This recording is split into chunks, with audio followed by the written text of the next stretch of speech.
दिनै हरखाब दुलाराय बर' फरायसा आफादा बेबायदि इसोरखौ सुंग्रिनाय मोनफ्रोमबो गामियावहाय बाथौ थानसालियाव गिर्जायाव सतसंगी मन्दिराव बा गुबुन गुबुन धोरोमारि मन्दिरफ्राव बा जायगाफ्राव बा दुलाराय बर' फरायसा आफादनि मावखुलिफ्राव दिनै नैबायदि हरखाब इसोरखौ सुंग्रिनाय हाबाफारिखौ मानो लानाय जादों होनना बुङोब्ला आङो जि इसे मिन्थियो बेखौसो आं नोंथांमोननो दिनै नैबे खाबुआव बा नैबे बुब्लियाव आङो एसे सुंथाबै फोरमायथिनो सानबाय।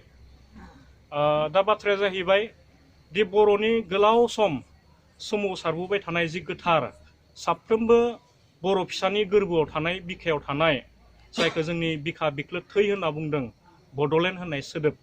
दा बे बड'लेण्डखौ मोनफुंनो थाखाय नारा नाथा गोलाव सम सोमावसारनाया दिनै सोलिगासिनो दङ।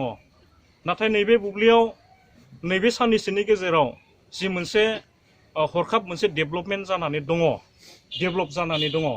जोंनि दुलाराय बर' फरायसा आफादनि मानगोनां गोजौ थाखोनि दैदेनगिरि बिथांमोनजों लोगोसे जोंजों सोमोन्दो थानाय सोमावसारनायाव मदद होफाबाय थानाय माखासे आखायाव हाथियार लानानै सोमावसारनाय हान्जाफोर आरो लोगोसे जोंनि बर'नि जि राजखान्थियारि हान्जा UPPL होननाय जि हान्जा बिथांमोना गासैबो जयै जे सोमावसारनायनि गेजेरजों जि मोनसे टक सोलिगासिनो दङ दिल्लीयाव। दा बेखौ लानानै दिनै दैदेनगिरि बिथांमोना दिल्लीयाव दंहैयो आरो खोनानो मोन्दों गाबोननि सानाव जोंनि सोमावसारग्रा दैदेनगिरि बिथांमोना दिल्लीयाव थांनानै भारत सोरखारजों सावरायलायनायनि खोथा, जाहाथे बे सावरायनायनि गेजेरजों जोङो दैदेनगिरि बिथांमोननो आफा अबंलावरिया मोजां बोर सारस्रिनानै हरो।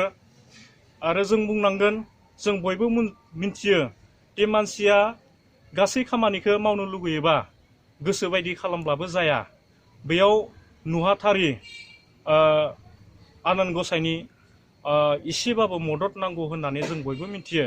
ओंखायनो नैबे बुब्लियाव जोंबो बेखौनो सानदों, बेखौनो फिल खालामदों जे जोंनि एथ' गिदिर मोनसे सुक्ति जानायनि बाथ्रा, दा बेहाय जाहाथे आफा आनान गसाइया जोंनि दैदेनगिरि बिथांमोनखौ बोर सारस्रि हरो, जाहाथे सावरायनायनि गेजेरजों जोंनि जेंनाया, जोंनि समस्याया थाबैनो खम समनि गेजेरावनो जोबस्राङो। बिनि थाखाय दिनै नैबेबायदि गोथार आफा अबंलावरिखौ आलारि बाथि सावनायनि गेजेरजों जे सुंग्रिनाय आर'ज बे हाबाफारिखौ लिंथुमनाय जादों।